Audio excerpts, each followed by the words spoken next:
Bé, jo parlo català, la conferència la podem fer a les preguntes, podem parlar català, però la conferència l'he fet en castellà, pensant també que es gravava i que es passa al YouTube i que, lògicament, doncs, hi ha molta gent arreu del món hispànic que pot estar interessat en aquests temes i seria la manera de que ens pugui entendre. La conferència té 5 parts, una introducció, després parlo de la Rosacreu, parlo de Comenius, parlo de la maçoneria i al final hi ha un epíleg final. Són 17 pàgines. He calculat 3/4 d'hora més o menys. Intentaré fer-ho pausadament i parar una mica perquè pugueu assimilar una mica tot el que es va dient. ¿Qué es la Rosacruz? No es fácil responder a esta sencilla pregunta. A lo largo de 400 años han existido tantos movimientos de tradición o inspiración Rosacruz que desentrañar su madeja nos llevaría a numerosas especulaciones filosóficas o esotéricas que desbordarían el ámbito de esta conferencia. Hoy quisiera centrarme en el nacimiento de la Rosacruz clásica alemana. ¿Cuáles fueron las intenciones originales de este movimiento? ¿Cómo se desarrolló socialmente en Comenius este impulso? ¿Y de qué forma se vincularon ambos con las logias masónicas de un incipiente carácter filosófico que surgieron en Inglaterra a mediados del siglo XVII? En aquella época había fuertes confrontaciones de poder, debidas por una parte a la división religiosa entre católicos y protestantes, surgida en el siglo anterior, y por otra parte a la aspiración del poder político a independizarse de la autoridad religiosa. Los gobernantes de los países de tradición germánica y anglófila se habían liberado del férreo control papal, apoyando las distintas confesiones evangélicas disidentes. El papado se había enfrentado a esta reforma protestante con una contrarreforma, liderada por los jesuitas, y forzaba a los gobernantes latinos a apoyar su contienda. Los frágiles equilibrios que habían de mantenerse se polarizaron con rapidez en una tensión que provocó finalmente la Guerra de los 30 años. Por su parte, el humanismo renacentista impulsaba una verdadera reforma social de la humanidad a partir de un cristianismo hermético que conciliase la visión mística con el discurso racional. Este cristianismo, que había florecido gracias especialmente a Marsilio Ficino y Pico de la Mirándola, había fructificado con teósofos como Cornelio Agripa, Paracelso o Sondí, los cuales aunaron a su visión mágica y espiritual el conocimiento astrológico, alquímico y médico. Tal como afirma Carlos Gilly, históricamente hermetismo y cristianismo han congeniado estrechamente y ocasionado en su seno, a partir del Renacimiento, los movimientos filosóficos más prometedores para el progreso religioso y científico de Europa. El movimiento Rosacruz, aparecido en los albores del siglo XVII, fue el último canto de cisne de ese renacimiento hermético. Su objetivo fue reconciliar la sabiduría divina, el liber theos, con la sabiduría del mundo, el liber mundi, y ello partiendo del axioma hermético: lo que está abajo es igual a lo que está arriba, y lo que está arriba es igual a lo que está abajo. Para ello concibieron una fraternidad, la fraternidad Rosacruz, que recuperase tales tesoros de sabiduría, como los denomina la fama, y los mostrase al mundo en todo su esplendor, con el fin de que todos pudieran comprender y vivir la confluencia de esas tres realidades: el universo, el mundo y el ser humano, es decir, el macrocosmos, el cosmos y el microcosmos, orbitando alrededor de la unidad divina. En la sociedad creada por Tobías Hess, jurista y médico paracelsista de Tubinga, se reunían, por una parte, un grupo de apasionados en la alquimia, la astrología, la magia y la medicina paracélsica, y por otra parte, un grupo de estudiosos de la nueva teología cristiana, influidos por la mística renana y las concepciones milenaristas. Las ideas de Joaquín de Fiore y los estudios bíblicos según la naometría de Simón Stüdion llevaron a Hess a una visión de la historia de la humanidad en la que diferencia tres grandes épocas. Relaciona estos periodos con el trígono ígneo de Padre, Hijo y Espíritu Santo, llegando a la conclusión de que sobre el año 1620 empezaría la tercera época, la época del Espíritu Santo. La aparición en los cielos europeos de dos novas en las constelaciones de Serpentario y Cisne en 1601 y 1604 significó para ellos el anuncio de esta nueva era. Es precisamente en esa fecha de 1604 cuando se descubre, según la Fama Fraternitatis, el templo-tumba de Cristián Rosacruz. Por lo que sabemos hoy, el primer manifiesto que surgió de la pluma del joven escritor Johann Valentin André fue Las bodas químicas de Cristián Rosacruz, escrito hacia 1607, cuando todavía no formaba parte de la Alianza de Amigos de Hess. En contra de lo que parece, fue un libro escrito para desacreditar la alquimia operativa, de moda en aquellos tiempos, como lo fuera el Quijote contra los libros de caballerías. Según Carlos Gilly, el joven André reprobaba la alquimia operativa, pues la dedicación de su padre a su práctica había arruinado completamente a su familia. Cuando hacia 1608 se unió al círculo de Hess, admirado por el trabajo de quien consideró siempre su padre, hermano, maestro, amigo y compañero, la figura de Cristián Rosacruz, que había salido en las bodas alquímicas, se convirtió en el prototipo del cristiano hermético, fundador de una nueva fraternidad. Fue entonces cuando Valentin André escribió La Fama y la Confessio, bajo la inspiración de Tobías Hess, entre los años 1608 y 1609. Y así, sobre la base de las antiguas tradiciones herméticas conservadas en el mundo musulmán, Damcar, Egipto y Fez, ellos concibieron un renovado cristianismo sustentado por un triple axioma, escrito al final del libro T, que se hallaba en la tumba de Cristián Rosacruz. Primero, ex Deo nascimur, de Dios nacemos, es decir, la multiplicidad de todo lo creado, el cosmos, el mundo y el ser humano, proceden de la unidad divina.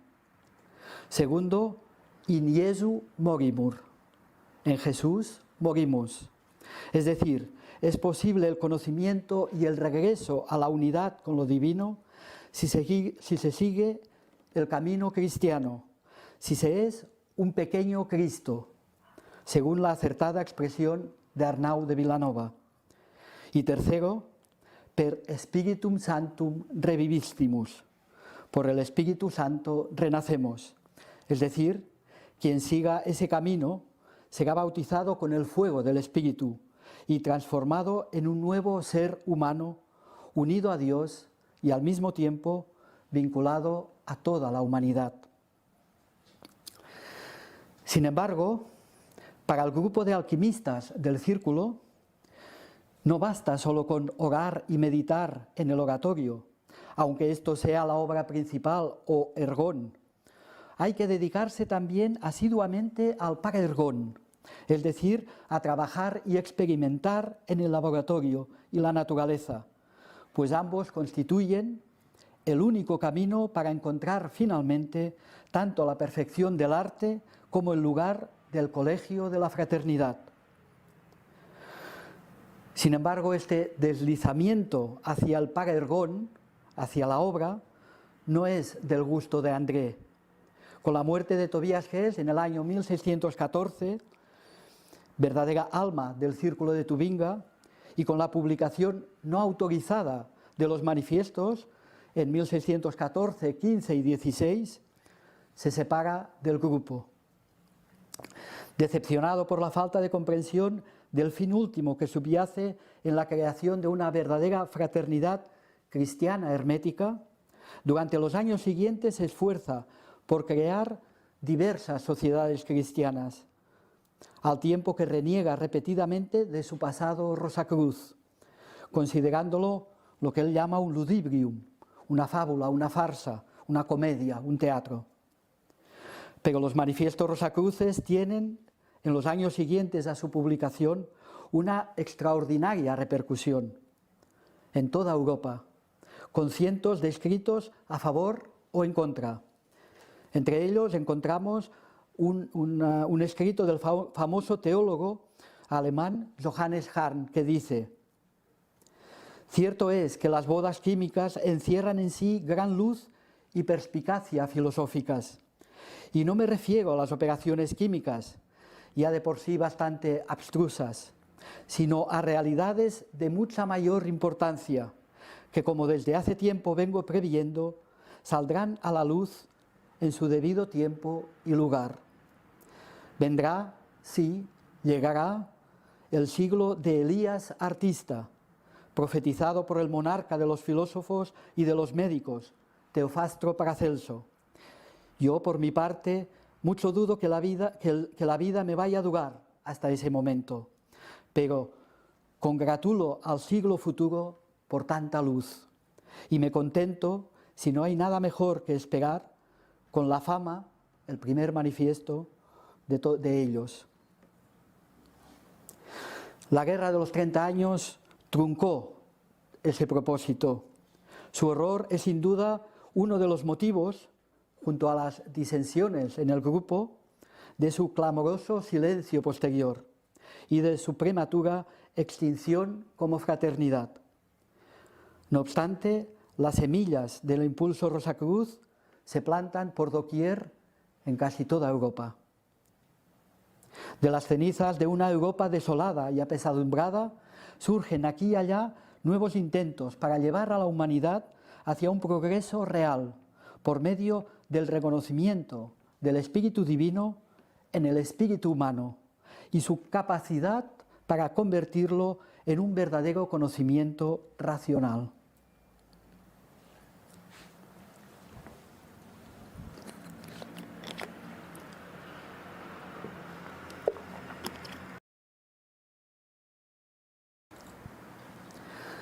Sin duda fue Comenius uno de los que mejor supo recoger los restos de ese aparente naufragio de la Rosacruz clásica y darle un nuevo vigor.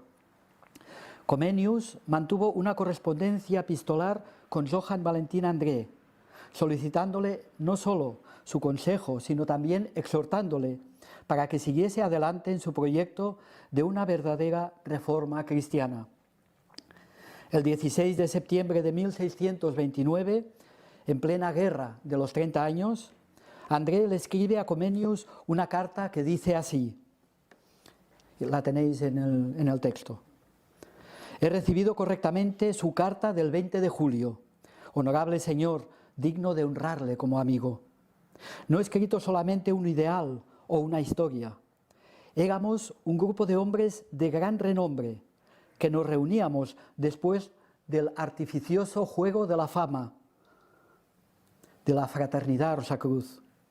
Para ello nos unimos hace aproximadamente unos 8 años y muchas más personas estaban dispuestas a unirse a nosotros, pero las revueltas en Alemania nos dispersaron casi completamente. Algunos se lamentaron de que la mayoría murieran, otros se mezclaron en la guerra, otros, en fin, se desesperaron. Yo recogí velas y me retiré.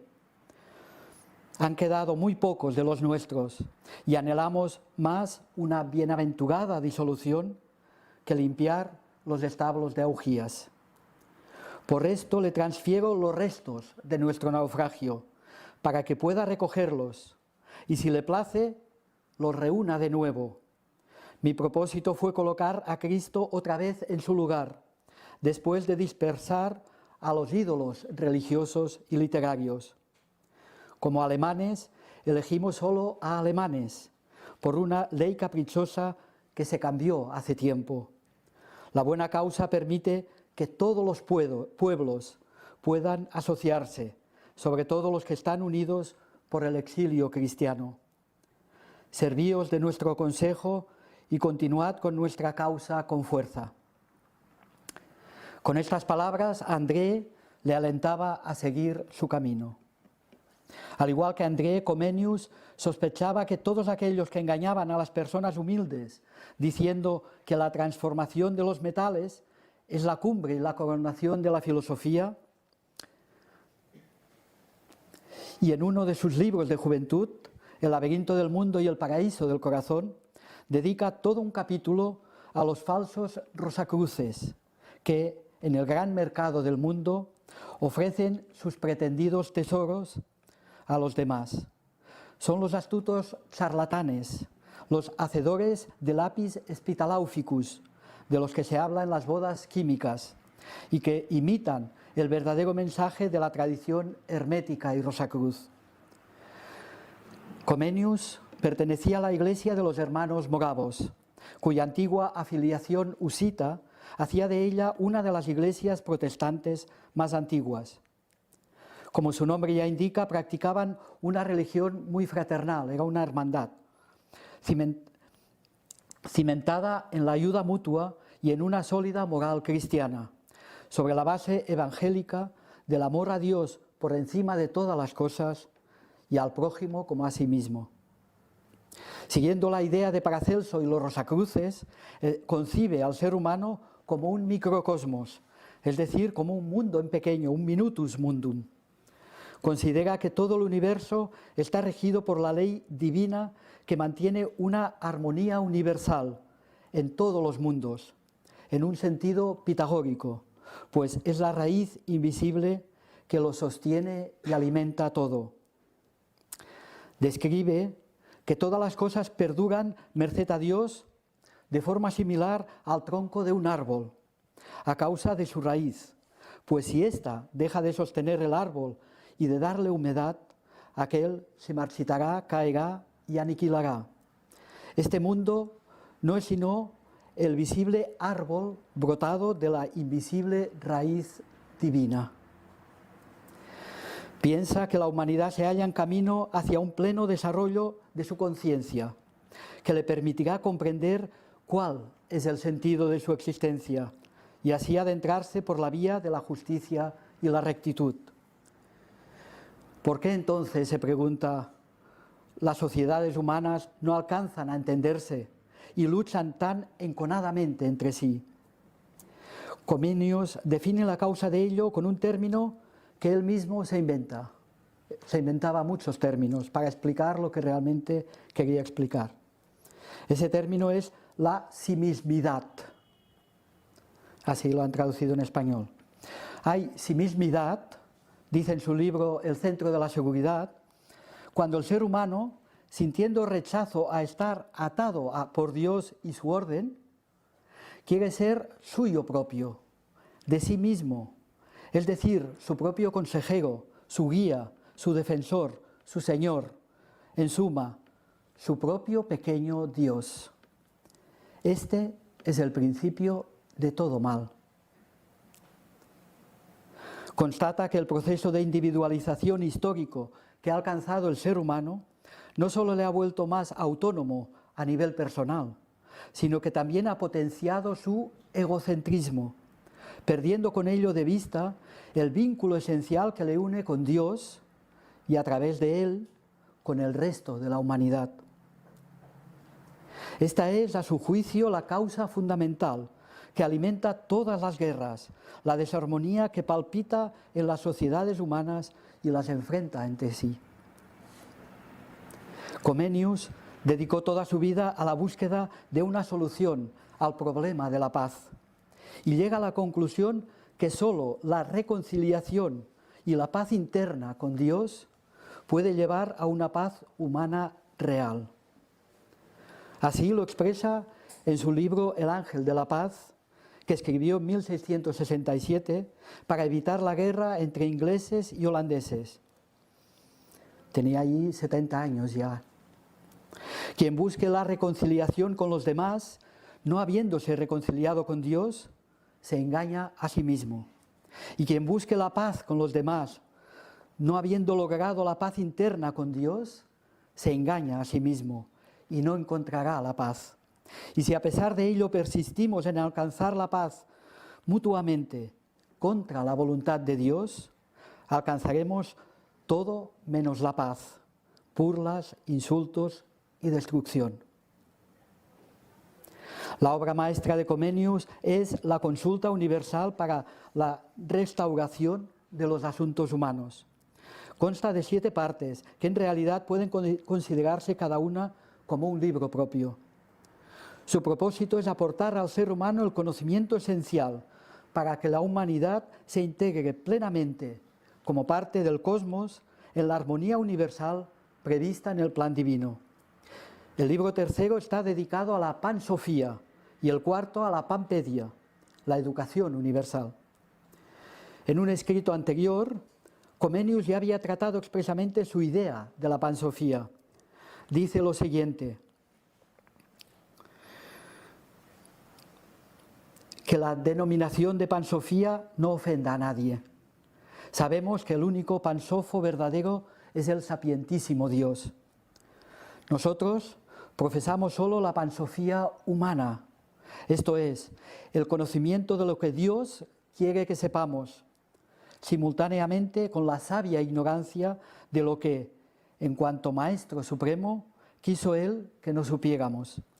Lo que está oculto está en poder del Señor Dios, pero exhortamos a los mortales para que no ignoren por ingratitud perezosa lo que nos reveló a nosotros y a nuestros hijos. Comenius pretendía, lleno de un enorme y utópico anhelo, enseñar todo a todos, como reza su refrán en la Didáctica Magna.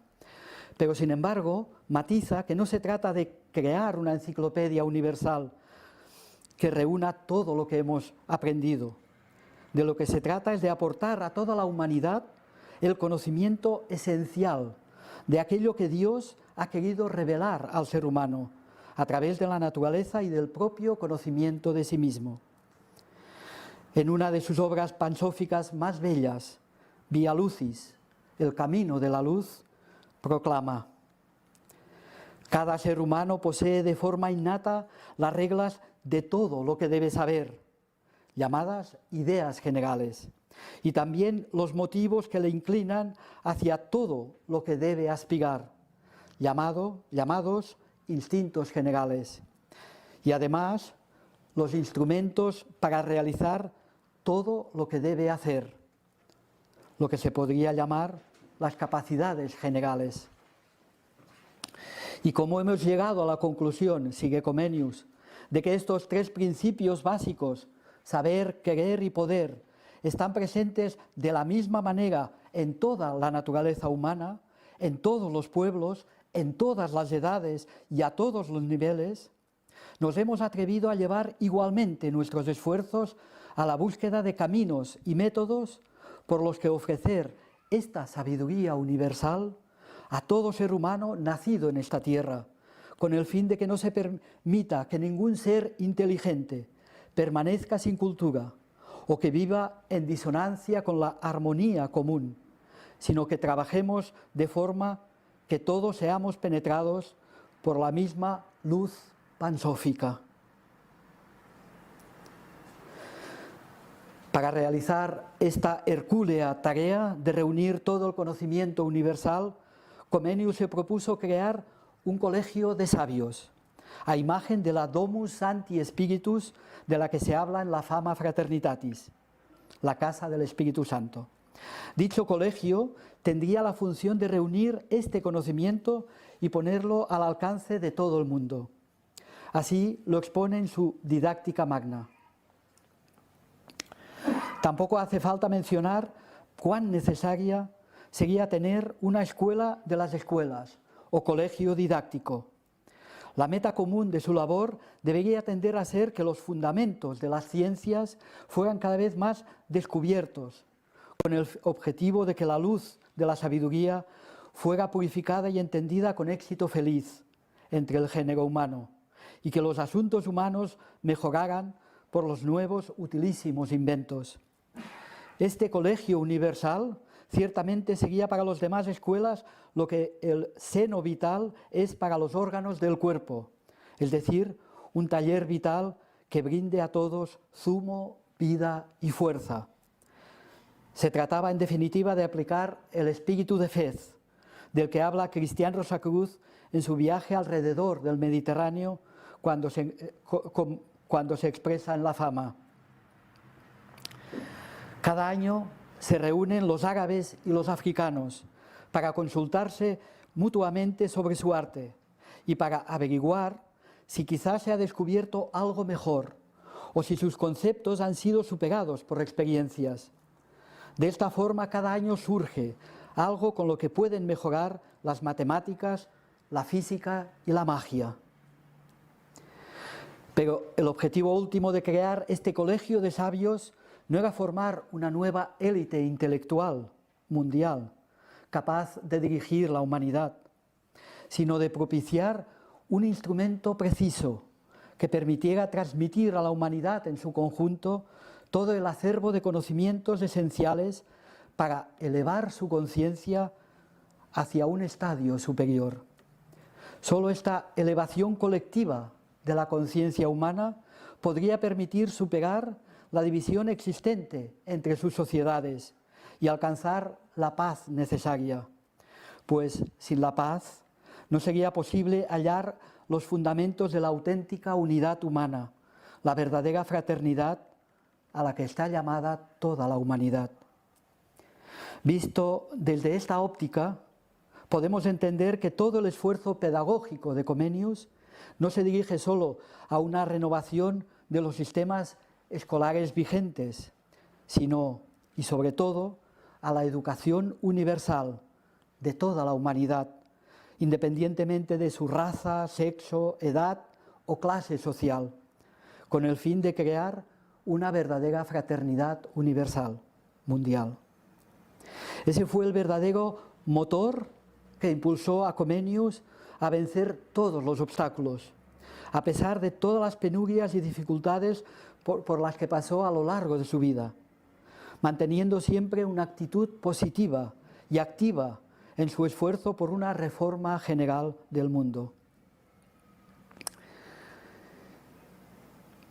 Para finalizar, quisiera tratar algunos elementos y personajes que pueden ayudarnos a precisar si la transición que hubo de la masonería gremial medieval a la masonería filosófica o especulativa tuvo alguna conexión con el impulso de la Rosacruz clásica y su posterior desarrollo en Comenius.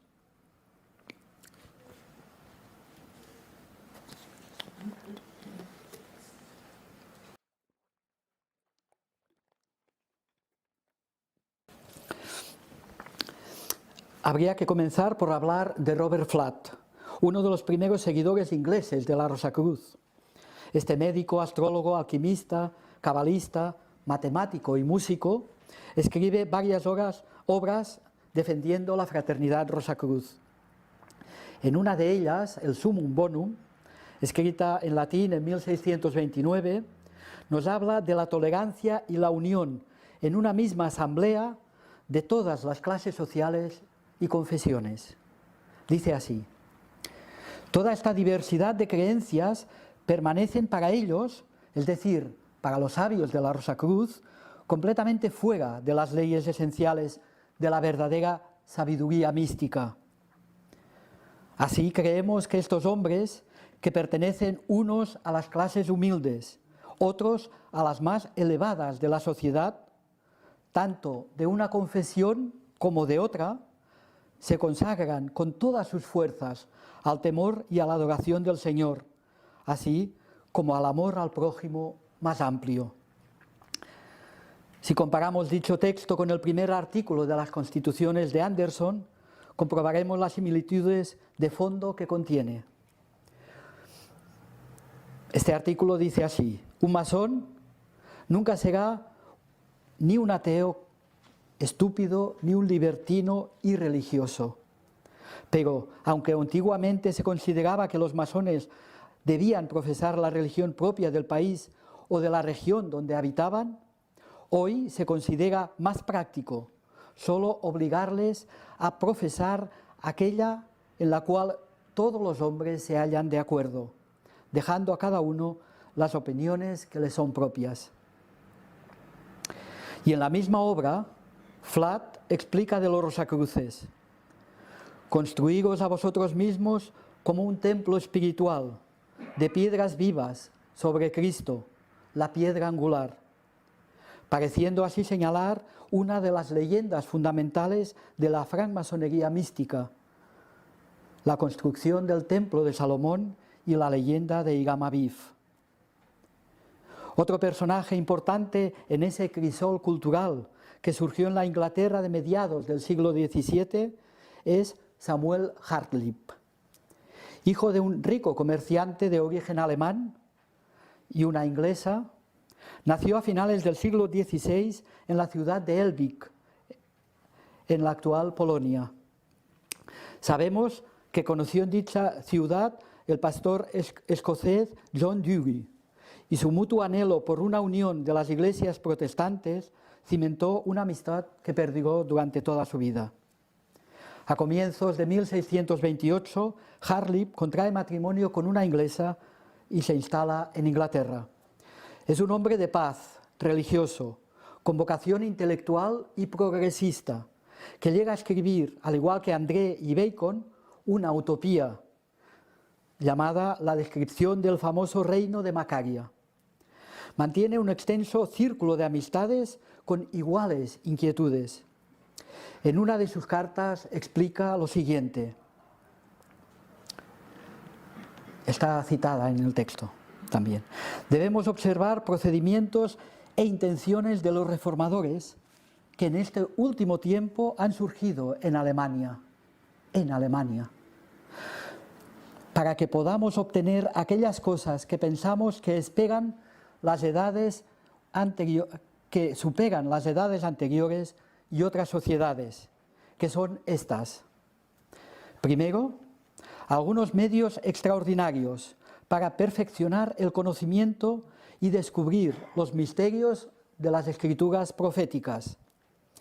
Segundo, medios para perfeccionar el conocimiento de las lenguas orientales y adquirir habilidades adecuadas para tratar con los judíos, cuya vocación se supone que es más cercana.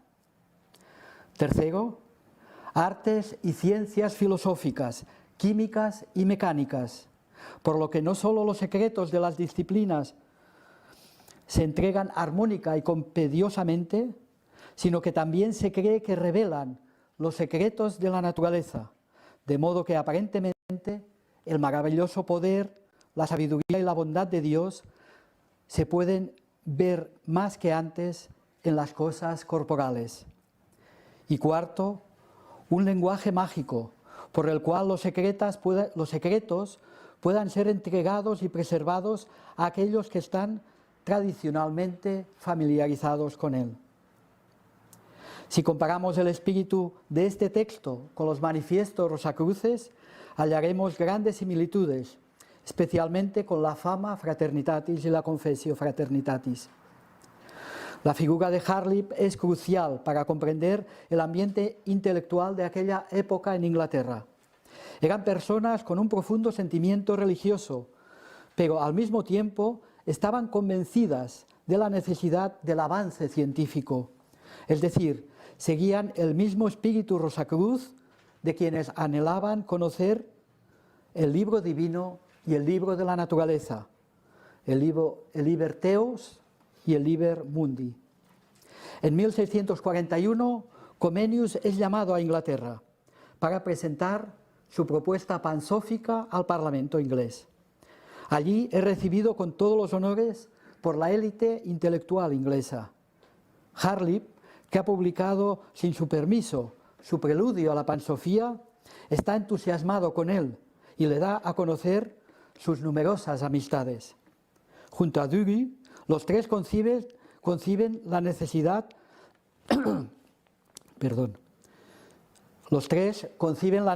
de educar a la humanidad para que avance hacia una sociedad humana ideal, capaz de vivir en paz y progreso universal. Un parlamentario inglés escribe en esa época sobre Comenius. Comenius ha trazado un hermoso plan y ha preparado los fundamentos de un edificio de verdad, humano y divino, para facilitar a toda la humanidad la adquisición del verdadero conocimiento de las cosas útiles. Seguidor de Francis Bacon y de los numerosos utopistas de la época, Comenius considera que Inglaterra es el lugar propicio para desarrollar su colegio de sabios.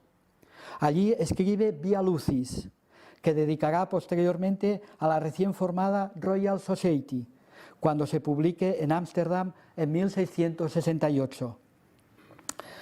Pero por desgracia sus planes se truncan a causa de la Primera Guerra Civil Inglesa, que le hace salir de Inglaterra apenas un año después de su llegada.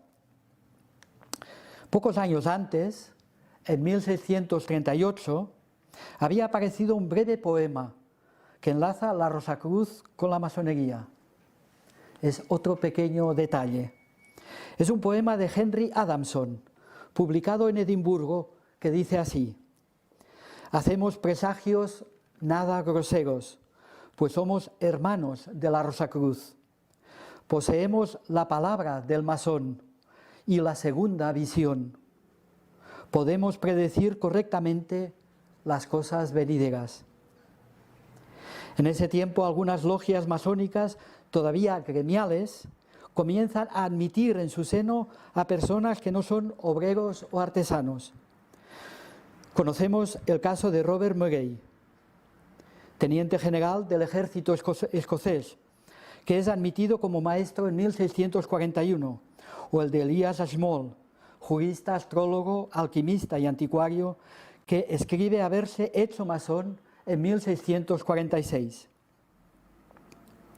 Además, conoce el movimiento Rosacruz, Elias Ashmole, y llega a pedir su admisión en la fraternidad. Robert Murray es uno de los fundadores de la Royal Society en 1660, junto a Elias Ashmole y Robert Boyle, entre otros. Este último da a conocer en una de sus cartas, fechada en 1647, la existencia de un colegio invisible o filosófico.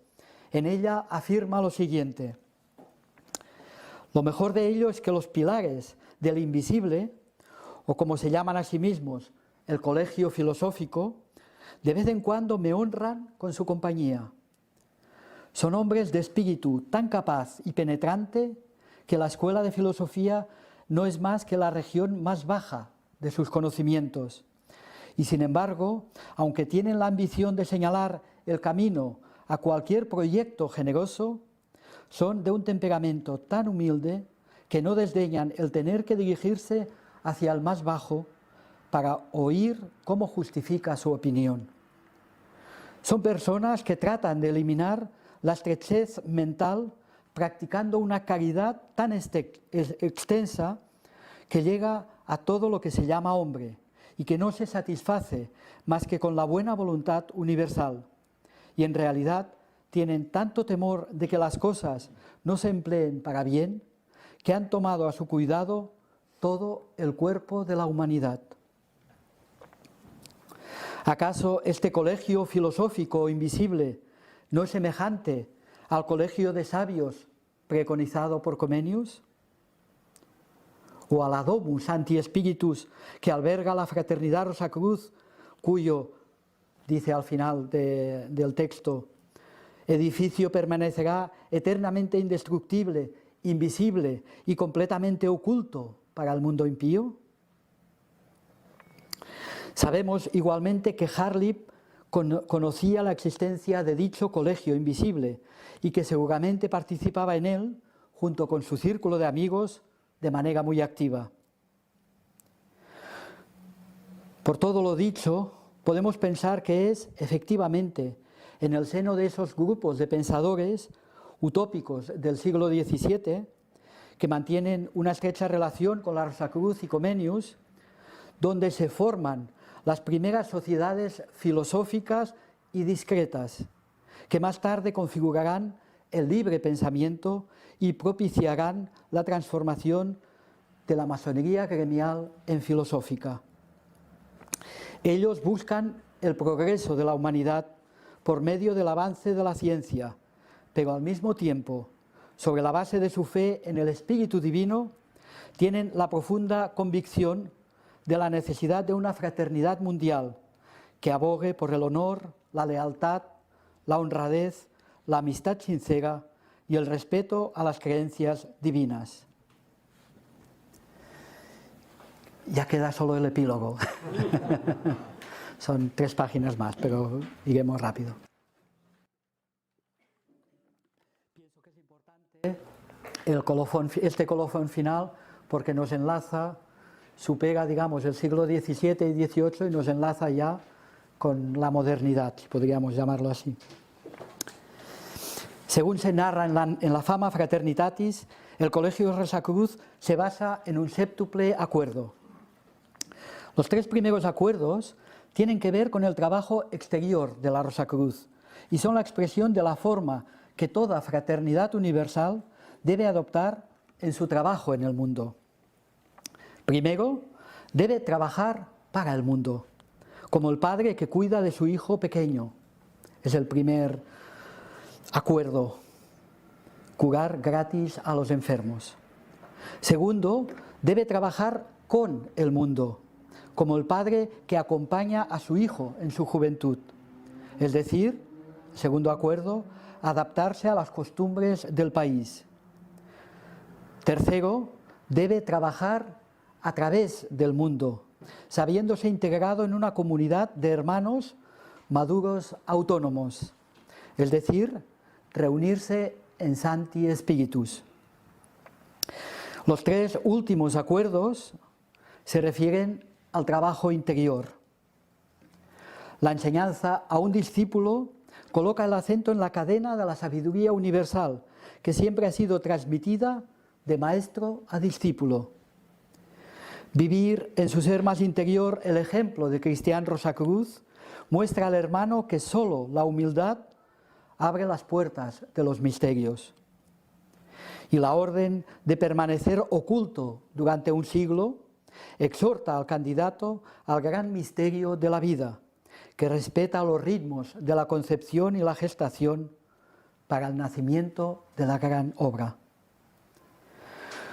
Comenius, por su parte, considera que debe proporcionarse a todos los seres humanos una pampedia, es decir, una educación universal, que les permita adquirir el conocimiento de las verdades universales. Pero esa educación universal no puede llevarse a cabo si antes no se crea un colegio de sabios que pueda aportar esas verdades con precisión y rigor. Es decir, hay que establecer en primer lugar una pansofía, una sabiduría universal. No debemos entender este saber como un saber enciclopédico y erudito, que Comenius compara con un montón de leña bien cortada y apilada, sino como un árbol que crece vivo con sus propias raíces y que da frutos. Y añade, anhelamos la pansofía, que es la imagen viva del universo en la que todo se relaciona mutuamente. Esta idea de un íntimo vínculo universal que lo relaciona todo entre sí, que armoniza la tensión entre lo individual y lo colectivo, entre lo uno y lo múltiple, es la clave para el verdadero avance de la humanidad. Quien es consciente de ese vínculo es capaz de leer el libro T y el libro M en toda su amplitud y vivir en paz interior con lo divino y con los seres humanos. Así puede ir, como dice la Confessio Fraternitatis, por la mañana temprano, alegre y jubiloso, con el corazón abierto, la cabeza descubierta y los pies desnudos al encuentro del sol naciente. La masonería tiene como fin último, según Fichte, suprimir de nuevo las desventajas del tipo de formación dispensada en el seno de la gran sociedad y fundir la formación unilateral propia de un estamento particular en la formación humana común, en la formación polifacética del ser humano entero, del hombre como tal.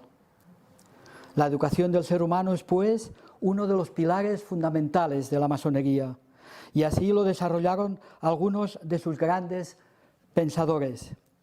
Leemos en el profesor Ureña: Lessing hizo una verdadera y particular exaltación de la función educadora de la masonería, en un sentido amplio, cuando destaca cómo en su esencia tendía a eliminar las barreras que dividen los seres humanos en razas, clases y religiones, afrontando un problema que los estados se habían visto impotentes en resolver. Herder, pensando en la masonería, propugnaba una sociedad compuesta por todos los seres humanos de todas las partes del mundo, sociedad que recuerda a la escuela de las escuelas de Comenius. No planteaba esta cuestión como algo secundario, sino como objetivo principal que debía exponerse claramente al mundo entero. Goethe, que militó casi toda su vida en la masonería, concibió el ideal educativo masónico como el perfeccionamiento del individuo y de la humanidad a través de las potencialidades de la vida interior. No es extraño que estos hombres desarrollasen en sus obras masónicas una profunda filosofía y dentro de ella una profunda y a veces realista pedagogía, aprovechando que los principios constitucionales masónicos y el lenguaje simbólico propio de la hermandad encerraban un mensaje no solo dirigido al entendimiento, sino también al sentimiento y a la imaginación. Los principios y simbología masónicos, traducidos en filosofía educativa, traspasaron las fronteras de las logias y se convirtieron en luces que alumbraron el pensamiento de cuantos los leyeron o escucharon. La masonería no ofrece soluciones estatalistas o confesionales al problema educativo, sino que al margen de ellos pretende una formación humana independiente, universalista, tolerante y filantrópica. Una tercera vía que, arrancando de Comenius, seguía también continuada por algunos pedagogos cercanos a la sensibilidad masónica, como Besdow, Pestalozzi o Frebe. Pero es en Krause donde se culmina el ideal pansófico concebido por Comenius. En una de sus obras más importantes, los 3 documentos más antiguos de la hermandad masónica, dice lo siguiente: la masonería es, por tanto, el arte de educar pura y polifacéticamente al hombre en cuanto hombre y a la humanidad en cuanto a humanidad, es decir, el arte de despertar, dirigir y formar plenamente su vida, el arte de alcanzar todo aquello a lo que el ser humano está llamado, y es, a la vez, la totalidad de todos los conocimientos y artes que pertenecen necesariamente a esta tarea. Vemos, por lo tanto, para finalizar, como las 3 concepciones filosóficas, la Fraternidad Rosacruz, el Colegio Pansófico de Comenius y la masonería especulativa o filosófica, mantienen un mismo ideal para la humanidad: la unión fraternal de todos los pueblos del mundo bajo la luz del conocimiento, que aparte las tinieblas de la ignorancia. A través de esa luz que los seres humanos es posible que los seres humanos encuentren la felicidad y reconozcan en sí mismos y en los demás la chispa espiritual que anida en cada corazón humano. Solo así podrá construirse una reforma social que, sobre la base íntima de la unión personal con lo divino, lleve a la humanidad hacia una mutua fraternidad universal, en libertad individual, paz, armonía y progreso. Muchas gracias.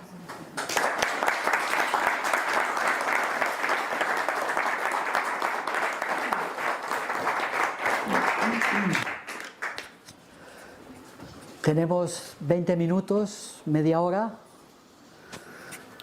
La conferencia sé que ha sido muy larga. Espero que la hoja que hemos entregado sirva para poder refrescar y recordar lo que se ha dicho aquí. Pero ahora es un momento para si tiene alguna pregunta que hacer o alguna aclaración o alguna aportación.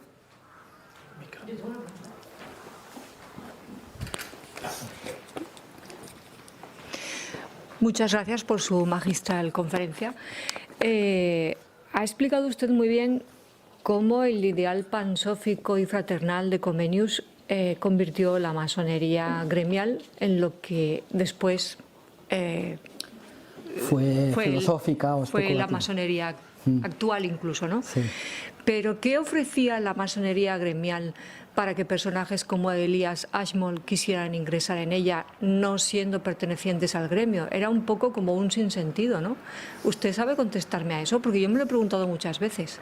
Bueno, yo pienso que ellos descubrieron, en el fondo, la masonería gremial tenía un sentido también profundamente espiritual. Es decir, se trataba de construir catedrales. Y para construir catedrales no cualquiera servía. Era necesario un aprendizaje, era necesario un trabajo arduo, ¿no?, para convertirse finalmente en maestro. Entonces, ellos percibieron que los gremios, que eran un poco como sindicatos de trabajadores, ¿no?, de especialistas concretos, ellos percibieron que detrás de esa unión gremial había realmente algo más, digamos, un sentido más espiritual. Es decir, y el sentido de decir, bueno, juntos, si realmente podemos conseguir una comunidad entre nosotros y nos enseñamos y compartimos nuestros conocimientos con el espíritu de fe, ¿no?, podemos realmente realizar grandes obras. Obras que no están muertas, que son vivas, que tienen, que poseen un mensaje, digamos, muchas veces mayor incluso del que han querido expresar aquellos que lo han construido, ¿no? Y yo creo que, digamos, esas personas intelectuales percibían este lenguaje simbólico que estaba detrás de esas comunidades que formaban una cierta fraternidad gremial, ¿no?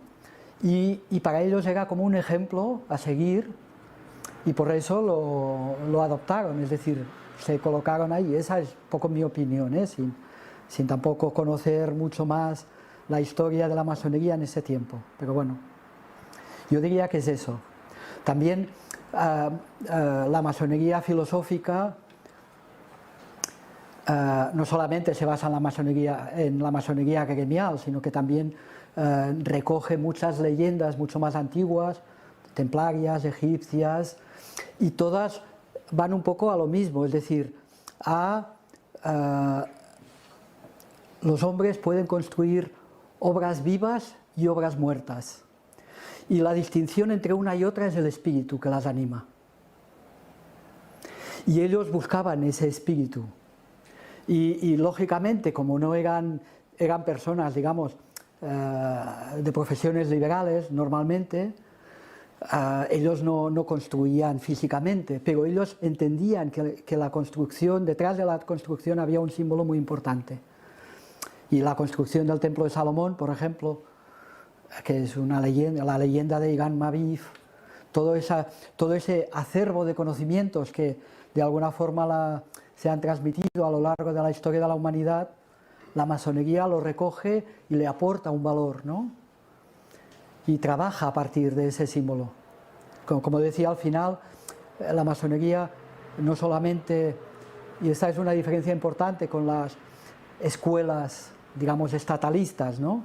Es decir, ella no va simplemente a la razón, sino que se esfuerza también por tocar la imaginación, el simbolismo, ¿no?, de las cosas.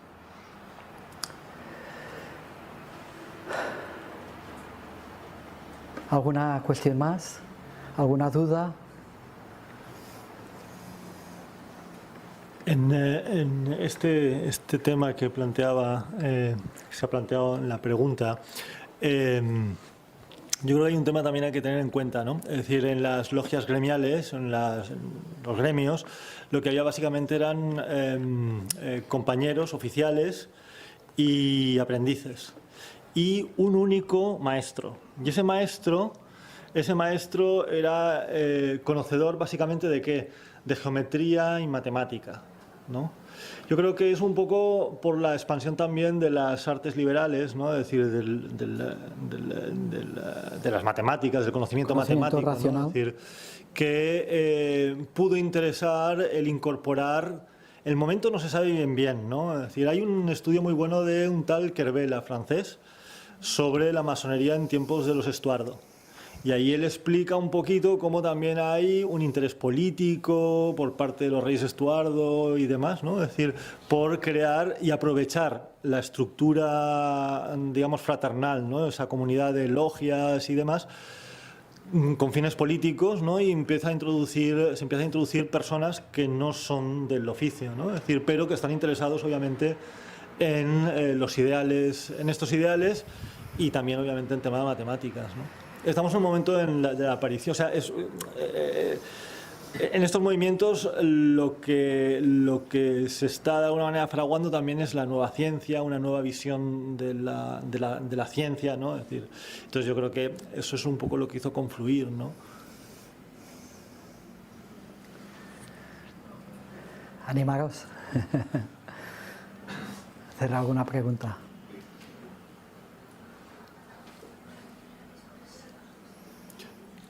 Has hablado de la utopía de Harlib y de la sociedad macaria, ¿no? Y más o menos un poquito cómo estaba organizado. Bueno, es parecida a la de Francis Bacon. Eran seguidores, tanto él como Comenius. Y es una sociedad en el que el mundo científico, el comienzo de la mecánica y de las matemáticas y de todo eso está muy presente y bueno, crea esa sociedad, esa utopía que ellos durante un tiempo intentan crear.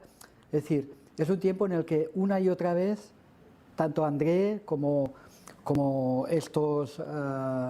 este grupo de utopistas ingleses intentan crear sociedades, colegios, fraternidades que sigan ese doble ideal. Lo importante es entender que es un ideal doble que hemos perdido hoy, ¿eh? Es decir, es sobre la base del espíritu divino, del libro de Dios, el Liber Theos, acercarse al mundo para conocerlo y comprenderlo. Hoy el mundo científico ha separado completamente estos dos campos. La ciencia dice, bueno, lo espiritual, lo religioso, lo que no se puede medir, tocar, pesar y esto, nosotros no lo trabajamos, ¿no? Y se ha volcado a estudiar y analizar hasta el más mínimo detalle el mundo material, el mundo visible.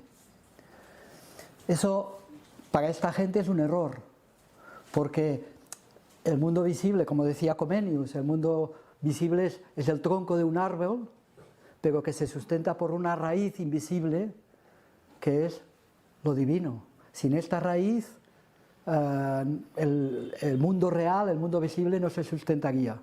Es decir, es el espíritu el que da vida al mundo y a la realidad que conocemos, tal como la conocemos. Sin ese espíritu no existiría la vida. Antes comentaba una amiga, este fin de semana, bueno, he asistido a unas conferencias y hablaban del concepto científico que se tiene de la vida. Y el concepto científico, bueno, hay diferentes versiones, pero se funda sobre todo en 3 axiomas. Es decir, para que un organismo tenga vida tiene que tener tres elementos, si no, no tiene vida, no es un organismo vivo. Primero, tiene que crecer, es decir, su capacidad de crecimiento en la materia, ¿no? Segundo, tiene que tener un metabolismo propio.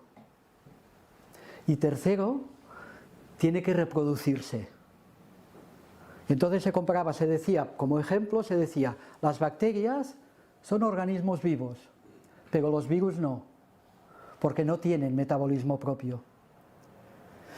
Eso es lo que dice la ciencia.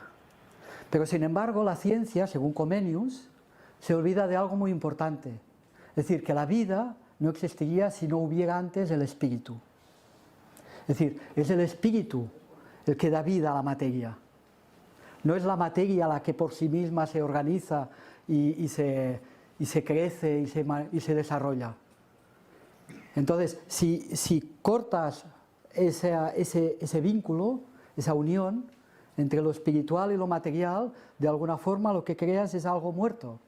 Es como, yo cuento a veces este ejemplo, ¿no? Es como el ansia de conocer cómo vive un animal, ¿no? Una rana, ¿no? Y la abres para descubrir cómo funcionan todos los órganos internos, ¿no? y cómo se ha generado la vida en esa rana, pero al hacer esto la matas. Ese aspecto de la ciencia que hoy ya está un poco dando la vuelta, ¿no? Porque ya muchos científicos que cada vez más, sobre todo con la física cuántica y con todos los nuevos descubrimientos, ¿no? De que realmente la materia no es materia, es energía, todo es energía y puede estar y no estar, ¿no? Y no es posible controlarlo. Es decir, ya la ciencia se está dando cuenta que precisa de tener ese complemento espiritual para poder explicar el mundo. Y eso lo aportaba el hermetismo en el Renacimiento y lo siguieron aportando esos primeros alquimistas y científicos y visionarios, teósofos, ¿no? Como les llamaban un poco mofándose de ellos, lo aportaban al mundo, ¿no? Y abrieron realmente las puertas del mundo, porque de pronto uno descubrió que podía encontrar a Dios observando la naturaleza, conociéndose a sí mismo. Pero ese encontrar a Dios dejó de ser importante. Y ese deslizamiento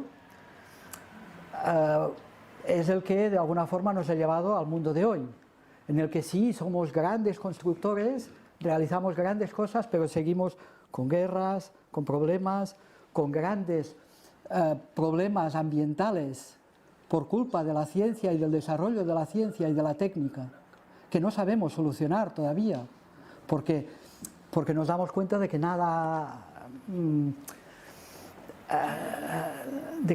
de que todo lo que hacemos lo hacemos en base a la explotación de la naturaleza, no en base a la armonía de la naturaleza. De la naturaleza o de los seres humanos, me da lo mismo. Solo explotando los seres humanos construimos cosas, realizamos cosas. Y eso no es posible. Una verdadera creación debe partir de la armonía universal. Bueno, no sé si he respondido ya. Sí, yo tengo una pregunta. Es sobre todo alrededor de lo que acaba de desarrollar, ¿no? Yo me pregunto, escuchándolo, qué parte sobre todo viendo cómo evolucionaron al final estos, o sea, hacia dónde fueron las obras o el germen de estos intelectuales, que al final es a la nueva ciencia, no, evidentemente habría grupos que buscaban sinceramente esa parte divina, ¿no? Pero ¿qué parte de esos intelectuales estaba ceñido un poco a esa búsqueda divina? O sea, ¿qué parte era honesta de la búsqueda divina y qué parte estaba ceñida a las obligaciones de la época en cuanto a discurso? Bueno, hay un ejemplo muy claro en Comenius. Comenius era realmente un inspirado, ¿no? por esa idea. Y Comenius tuvo relación, os podéis llegar a imaginar, es decir, su vida es extraordinaria. Es tan extraordinaria que casi explicando la vida descubres lo extraordinario del ser humano, ¿no? de una persona con ese impulso tan grande.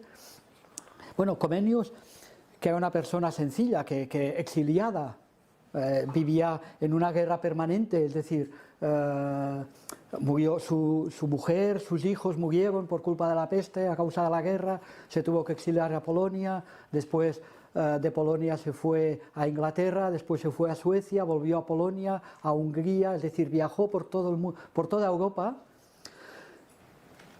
y llega llamado por los reyes y por los gobernantes del mundo de esa época para que realizara su proyecto de la Pansofía. Pero ¿qué ocurría? Que cuando él llegaba y quería hacer ese proyecto, digamos, las estructuras legales y los poderes fácticos, ¿no?, querían que Comenius hiciera lo que ellos querían que hiciera, no la idea de Comenius. Y entonces, por ejemplo, en Suecia fue invitado cuando hubo la guerra civil inglesa y tuvo que salir de Inglaterra, tenía 3 invitaciones para asistir. Richelieu, el cardenal Richelieu, católico, le invitaba a Francia para que él organizara la escuela en Francia. La Universidad de Harvard, en América, que acababa recién creada, le invitaba para ser el rector de su universidad y para que organizara todo el conocimiento universitario en América. Y por último, la reina Cristina de Suecia también le invitaba a su país para reformar la escuela en Suecia. En ese momento Suecia era una potencia mundial, tenía gran parte de Polonia, y en Polonia era donde vivía su comunidad de exiliados de hermanos moravos. Entonces él decidió ir a Suecia por la proximidad que tenía con su comunidad, ¿no? Y nada más llegar allí, él estaba ansioso por poder desarrollar su libro pansófico, ¿no? Pero lo primero que le dije, el primer ministro, Oxenstierna, o algo así se llama, le dice, no, pero primero tiene que escribir los libros para las escuelas. Es decir, no organice lo de arriba, organice lo de abajo. Y le tuvieron 2 o 3 años escribiendo libros escolares para los diferentes grados, ¿no? Entonces, al final él acabó decepcionado porque se dio cuenta de que lo que en realidad querían era utilizarle a él para hacer sus propósitos, ¿no? Y eso ocurre con mucha frecuencia, es decir, personas con una gran inspiración se encuentran con una realidad que no está preparada. No está preparada para asumir el cambio que supone lo que ellos proponen, ¿no? Y hay que esperar. Es un poco lo que ocurrió con la Rosacruz, y la misma Rosacruz en la Fama Fraternitatis dice: Europa está preñada, pero hay que esperar a que nazca, ¿no? Es decir, que probablemente hasta que no haya un desarrollo, un tiempo, lo que va a surgir de Europa, ese nuevo impulso renovador, no podrá ser inmediatamente, hay que esperar, ¿no? Y eso ha ocurrido, han pasado 400 años y ahora estamos en un momento también en que volvemos a estar preñados de alguna forma. Es decir, el mundo cada vez se da cuenta de que está en un callejón sin salida, en el que el conflicto, bueno, ya ni se sabe por qué, en el que Comenius tenía un ejemplo muy bueno, y no lo he querido poner aquí porque ya digo demasiado, pero él decía, y explica muy bien el mundo este ejemplo, ¿no? Él decía que el mundo es una rueda, ¿no? Y todos estamos aquí, ¿no? Y unos están aquí, y otros están aquí, y otros están aquí, y una vez estás arriba y otra vez estás abajo, y esta rueda gira sin parar. Y esa es la situación, la realidad de todos los seres humanos. Y el problema es que cuando estás arriba, claro, el de abajo dice, oh, yo estaría mejor aquí, ¿no? Y entonces enseguida hay el conflicto. Pero Comenius decía, esta rueda gira siempre, eternamente, pero sin embargo su centro es inmóvil. Y decía, este es Dios. Y mientras nosotros estemos en lo exterior, ¿no?, damos vueltas sin parar, ¿no? Y hay, bueno, un constante cambio, ¿no?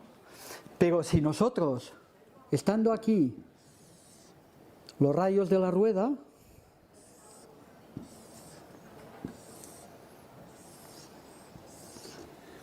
si nosotros que estamos aquí no vamos para aquí, sino vamos para el centro, en la medida que estemos en el centro, nosotros también nos mantenemos en la rectitud, en el fiel de la balanza.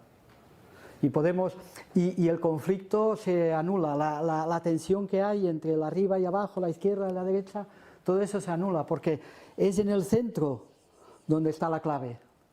Y él dice, este proceso de ir hacia el centro es el proceso del alma. El cuerpo, el alma y el espíritu.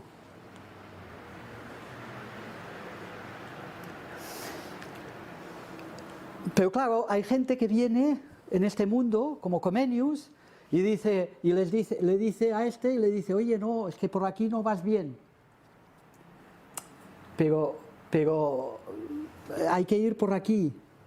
Pero somos libres. Es decir, no podemos forzar a algo contra la voluntad de uno mismo. Esa libertad que tiene el ser humano debe poder expresarse en todos los sentidos.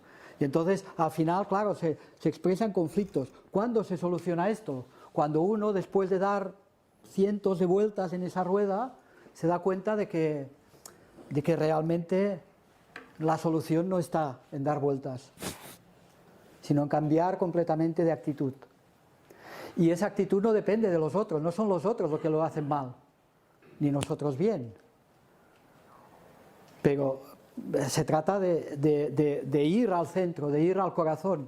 El libro de Comenius, uno de los primeros que escribió, El laberinto del mundo y el paraíso del corazón, es muy significativo, lo escribió con muy pocos años, no tenía todavía 30 años cuando lo escribió. Y relata la historia de un joven que... me da miedo, ya, 2 minutos. Relata la historia de un joven que, terminados los estudios, dice, bueno, quiero conocer el mundo, a ver cómo es, y entonces sale a conocer el mundo y se encuentra con 2 compañeros, Espejismo y otro que no recuerdo el nombre, que le quieren enseñar y le quieren guiar por el mundo, ¿no? Y los 2 le enredan una y otra vez, ¿no? Y él descubre la ilusión, el gran mercado que es el mundo, en el que todo es ilusorio y en el que es un laberinto del que es imposible salir. Finalmente, decepcionado, él se detiene, ¿no? Y escucha una voz de su corazón que dice, vuelve, vuelve, vuelve, 3 veces.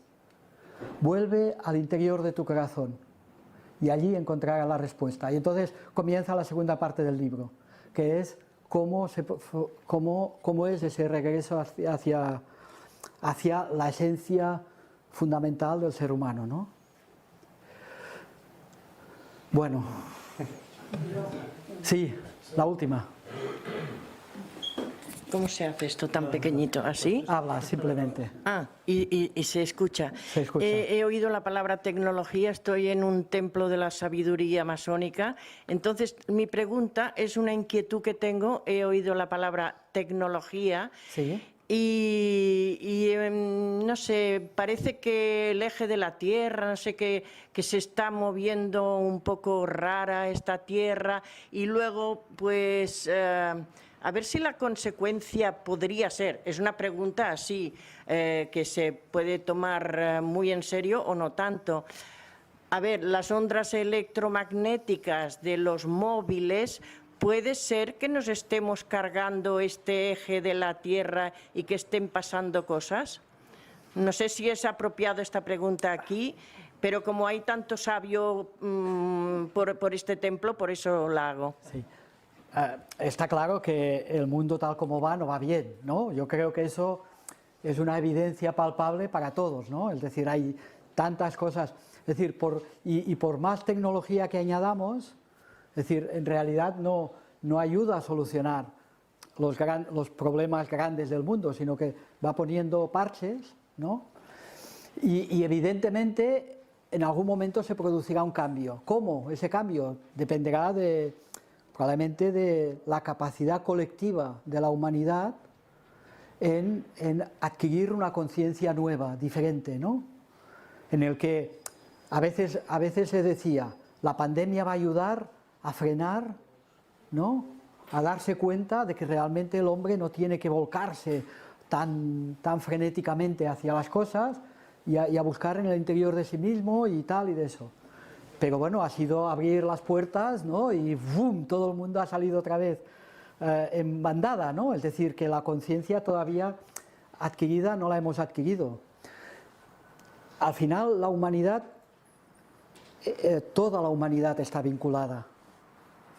Todos estamos unidos y por tanto, digamos, tiene que haber una renovación colectiva muy grande para que realmente el mundo pueda haber realmente un cambio real.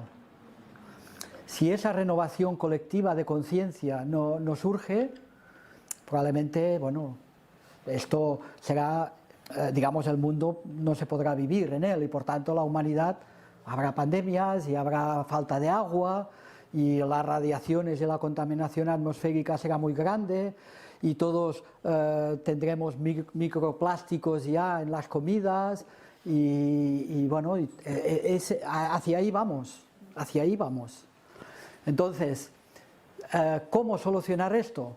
Eso. Cuando realmente haya una conciencia colectiva lo suficientemente potente como para cambiar las cosas. Y hay voces, evidentemente, que salen aquí y allá, pero todavía no han formado una fraternidad. Y la masonería, por ejemplo, en los ejemplos finales que he leído, ¿no?, de estos grandes pensadores, ellos consideraban que realmente la masonería debía ser un instrumento para esa educación de la conciencia universal, para poder encontrar ese ideal de fraternidad universal que una y otra vez perdemos, porque el que está aquí está peleado con este y entonces no se encuentran, ¿no? Ese es el plan. ¿Qué ocurrirá? Somos simples mortales individuales, no tenemos capacidad profética todavía. Bueno, ja Acabem. tanquem aquesta profitosa xerrada d'avui. Us emplacem per la propera, el 14 de març, sobre l'aparició del grau Rosa Creu dintre de la maçoneria. Ens sortim una mica d'aquesta idea pròpiament de ciència i mística, però per abordar, diguem-ne, com la Rosa Creu es va incorporar a la maçoneria. Comptarem amb la participació de David Suárez, que és redactor col·laborador de la revista maçònica i un gran investigador sobre aquests temes. Així que fins la propera. Moltíssimes gràcies.